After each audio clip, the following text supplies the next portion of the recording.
আসসালামু আলাইকুম। আপডেট বাংলা সংবাদে আপনাকে স্বাগত। শুরুতেই শিরোনাম, পরে বিস্তারিত। খুলনায় দফায় দফায় সংঘর্ষ, ৩৫ শিক্ষার্থীকে আটকের অভিযোগ। এদিকে জনদৃষ্টি ভিন্ন দিকে সরাতে জামায়াত নিষিদ্ধের উদ্যোগ, বলল সাইফুল হক। এছাড়া জনগণের বিরুদ্ধে যুদ্ধ ঘোষণা করেছে সরকার, বলল। আরো থাকছে সরকারের প্রতারণা আজ পরিষ্কার, বলল জুনায়েদ সাকি। অন্যদিকে সাবেক ছাত্রলীগ নেতাদের ডেকে সংবাদ সম্মেলন, তুপের মুখে কাদের।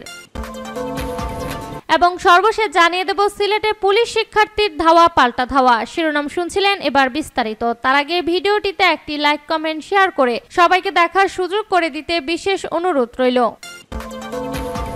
খুলনায় দফায় দফায় সংঘর্ষ, ৩৫ শিক্ষার্থীকে আটকের অভিযোগ। খুলনায় বৈষম্য বিরোধী ছাত্র আন্দোলনের মার্চ ফর জাস্টিস কর্মসূচি পালনকালে আন্দোলনকারী শিক্ষার্থী ও পুলিশের মধ্যে দফায় দফায় সংঘর্ষ হয়েছে। এতে কমপক্ষে ১৫ থেকে ২০ জন শিক্ষার্থী আহত হয়েছেন। নারী শিক্ষার্থী সহ অন্তত ৩৫ জনকে পুলিশ আটক করেছে বলে দাবি করেছে আন্দোলনরত শিক্ষার্থীরা। বুধবার ৩১ জুলাই দুপুর ২টার দিকে মহানগরের ৭ রাস্তা মোড়ে বিএমএ কার্যালয়ের সামনে থেকে শিক্ষার্থী ও পুলিশের মধ্যে সংঘর্ষের সূচনা হয়। এরপর রিয়েলের মোড়, মডার্ন ফার্নিচার মোড়, পিটিআই মোড় থেকে টুটপাড়া কবরস্থান পর্যন্ত সংঘর্ষ ছড়িয়ে পড়ে। শিক্ষার্থীরা পিটিআই মোড়ে আগুন জ্বালিয়ে রাস্তা অবরোধ করেন। এক পর্যায়ে পুরো এলাকায় রণক্ষেত্রে পরিণত হয়। পুলিশ পরিস্থিতি নিয়ন্ত্রণে আনতে শিক্ষার্থীদের উপর লাঠিচার্জ ও টিয়ার সেল নিক্ষেপ করে। শিক্ষার্থীরা পুলিশের উপর ইট পাটকেল নিক্ষেপ করে। এ সময় পুলিশ সদস্য সহ বেশ কয়েকজন শিক্ষার্থী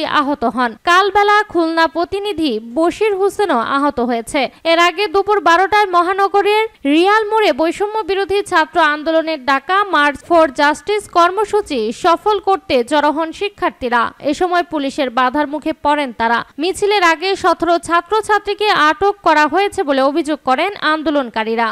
জনদৃষ্টি ভিন্ন দিকে সরাতে জামায়াত নিষিদ্ধের উদ্যোগ, বলল সাইফুল হক। শিক্ষার্থীদের কোটা সংস্কার আন্দোলন ঘিরে সহিংসতায় প্রাণহানিতে নিজেদের পদত্যাগের দাবি থেকে জনদৃষ্টি ভিন্ন দিকে সরাতে সরকার এই সময়ে জামায়াতে ইসলামীকে নিষিদ্ধের উদ্যোগ নিয়েছে বলে মন্তব্য করেছেন গণতন্ত্র মঞ্চের অন্যতম শীর্ষ নেতা ও বিপ্লবী ওয়ার্কার্স পার্টির সাধারণ সম্পাদক সাইফুল হক। তার মতে, ভবিষ্যতে আত্মরক্ষার্থে জামায়াত তাদের ঘনিষ্ঠ হলে আওয়ামী লীগের এই অবস্থান থাকবে না। সরকারের জামায়াত শিবিরকে নিষিদ্ধের উদ্যোগের প্রক্রিয়ায় মঙ্গলবার ৩০ জুলাই রাতে কালবেলাকে সাইফুল হক এসব কথা বলেন। গণতন্ত্র মঞ্চের এই নেতা বলেন, শিক্ষার্থীদের কোটা সংস্কার আন্দোলন ঘিরে সহিংসতায় প্রাণহানি, গ্রেপ্তার, নির্যাতনের ঘটনায় সরকারের পদত্যাগের দাবিতে জনগণ ও সকল বিরোধী দল এখন সোচ্চার।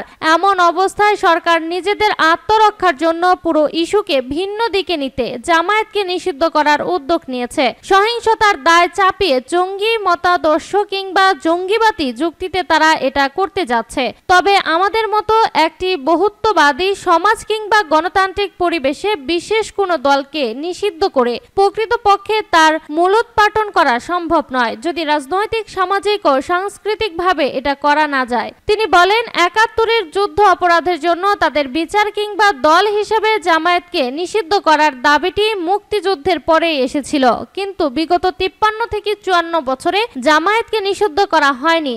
জনগণের বিরুদ্ধে যুদ্ধ ঘোষণা করেছে সরকার, বলল গণতন্ত্র মঞ্চ। কোটা সংস্কারকে কেন্দ্র করে দেশব্যাপী সংঘর্ষ, সহিংসতা ও হত্যাকাণ্ডের ঘটনা আড়াল করতে সরকার দেশ ও জনগণের বিরুদ্ধে যুদ্ধ ঘোষণা করেছে বলে মন্তব্য করেছে গণতন্ত্র মঞ্চের নেতারা। তারা বলেছে, আমরা ন্যায় বিচার চাই এবং গণহত্যার বিচার চাই, পাশাপাশি গ্রেপ্তারদের মুক্তি, মামলা প্রত্যাহার এবং শিক্ষার্থীদের দাবি মেনে নিতেও দাবি জানানো হয়েছে। বুধবার রাজধানীর আল রাজি কমপ্লেক্সের সামনে গণতন্ত্র মঞ্চের উদ্যোগে কোটা সংস্কার আন্দোলনে নৃশংস হত্যাকাণ্ডের বিচার এবং সরকারের পদত্যাগের দাবিতে প্রতিবাদ সমাবেশে মঞ্চের নেতারা এসব কথা বলেন।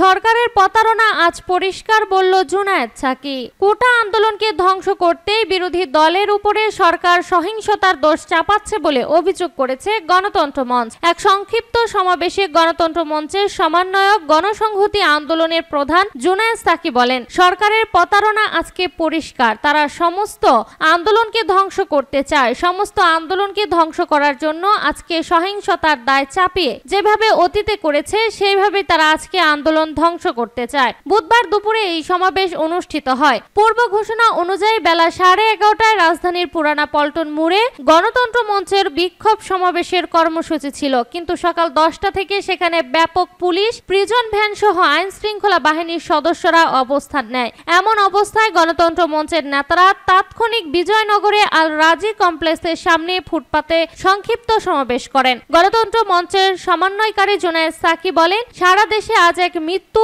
উপত্যকায় পরিণত হয়েছে। শত শত শিক্ষার্থীকে হত্যা করা হয়েছে। সরকার এত লাশের মিছিল, এত লাশ তারা তৈরি করেছে, তা ঢাকতে পারছে না। তা ঢাকার জন্য আজকে আমরা দেখছি তারা নানা রকম রাজনৈতিক কৌশল ব্যবহার করছে। তিনি বলেন, একদিকে সরকার বলছে এই কাজ জামায়াত শিবির করেছে, তাদেরকে নিষিদ্ধ করতে হবে। অন্যদিকে আমরা দেখছি তারা সরকার যে হাজার হাজার শিক্ষার্থীদের গ্রেপ্তার করছে তার ৮০ থেকে ৯০ ভাগের কোনো রাজনৈতিক পরিচয় নেই। এই রাজনৈতিক পরিচয়হীন শিক্ষার্থীদের গ্রেপ্তার করছে। জুনায়েদ সাকি বলেন, আজকে আমাদের শিক্ষার্থীদের হত্যার প্রতিবাদে এই হত্যার বিচার দাবি করে আমরা একটা সমাবেশ করার কথা বলেছিলাম। আজকে পুলিশ কোনো রকম ন্যূনতম আইন কানুনের ধার না ধরে যেভাবে পুরানা পল্টনে এলাকা কর্ডন করে রেখেছে, আগ্রাসী ভূমিকার মধ্য দিয়ে আমাদের সমাবেশ ভণ্ডুল করার চেষ্টা করছে, আমাদের মাইক কেড়ে নিয়েছে। আমরা পুলিশের এমন কর্মকাণ্ডের তীব্র নিন্দা জানাই, প্রতিবাদও জানাই। তিনি বলেন, আমরা পরিষ্কার করে বলি, গণতন্ত্র মঞ্চ সহ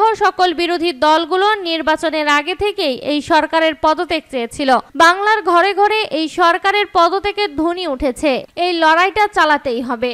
সাবেক ছাত্রলীগ নেতাদের ডেকে সংবাদ সম্মেলন, তোপের মুখে কাদের। সাবেক ছাত্রলীগ নেতাদের মতবিনিময় সভার কথা বলে সংবাদ সম্মেলন শুরু করায় তোপের মুখে পড়েছে আওয়ামী লীগের সাধারণ সম্পাদক ওবায়দুল কাদের। বুধবার বেলা 11টায় 23 বঙ্গবন্ধু এভিনিউয়ে আওয়ামী লীগের কেন্দ্রীয় কার্যালয়ে পূর্ব নির্ধারিত এই কর্মসূচির আয়োজন করা হয়। তবে শতাধিক সাবেক ছাত্রলীগ নেতা এবং আওয়ামী লীগের সাধারণ সম্পাদক ওবায়দুল কাদের সহ অন্যান্য নেতারা উপস্থিত হলেও মতবিনিময় সভা হয়নি। সকাল 10:30টায় দলের প্রেসিডিয়াম সদস্য ডক্টর আব্দুর রাজ্জাককে সভাস্থলে দেখে সাবেক ছাত্রলীগ নেতারা চিৎকার দিয়ে ওঠেন, তিনি এখানে কেন? তার ছেলে কেন সামাজিক যোগাযোগ মাধ্যম ফেসবুকে সরকার বিরোধী পোস্ট দিয়েছেন, সেটি জানতে চায় সাবেক ছাত্র নেতারা। দলের আরেক প্রেসিডিয়াম সদস্য জাহাঙ্গীর কবির নানক, যুগ্ম সাধারণ সম্পাদক আফম বাহউদ্দিন নাসিম এই সময় উপস্থিত ছিলেন। সিলেটে পুলিশ শিক্ষার্থীর ধাওয়া পাল্টা ধাওয়া। সিলেটে কোটা ইস্যুতে আন্দোলনরত শিক্ষার্থী ও পুলিশের মাঝে ধাওয়া পাল্টা ধাওয়া ও গুলি, ইট পাটকেল নিক্ষেপের ঘটনা ঘটেছে। বুধবার দুপুরে মহানগরের সুবিদবাজার এলাকায় এই ঘটনা ঘটে। এই সময় পুলিশ ফাঁকা গুলি ও টিয়ার সেল ছুড়ে শিক্ষার্থীদের ছত্রভঙ্গ করে দেয়। জানা গেছে, কোটা ইস্যুতে শিক্ষার্থীদের বুধবারের কর্মসূচি ছিল মার্চ ফর জাস্টিস। কর্মসূচি অনুযায়ী দুপুর 12টায় সিলেটে শাহজালাল বিজ্ঞান ও প্রযুক্তি বিশ্ববিদ্যালয় গেট থেকে শিক্ষার্থীরা পায়ে হেঁটে মিছিল নিয়ে মহানগরের বন্দর বাজারের দিকে রওনা হয়। পথিমধ্যে সুবিদবাজার এলাকায় আসলে সড়কে পুলিশ ব্যারিকেড দেয়। শিক্ষার্থীরা তখন ব্যারিকেডটি ভেঙে বন্দর বাজার আসতে চাইলে পুলিশ ফের বাধা দেয়। এ সময় পুলিশের সঙ্গে শিক্ষার্থীদের মাঝে ধাওয়া পাল্টা ধাওয়া হয় এবং শিক্ষার্থীরা ইট পাটকেল ও পুলিশ টিয়ার সেল ফাঁকা গুলি নিক্ষেপ করে। এক পর্যায়ে ছত্রভঙ্গ হয়ে যায় এবং বন্দর বাজার আসতে পারেনি। ধাওয়া পাল্টা ধাওয়ার সময় কোনো হতাহতের ঘটনা ঘটেনি।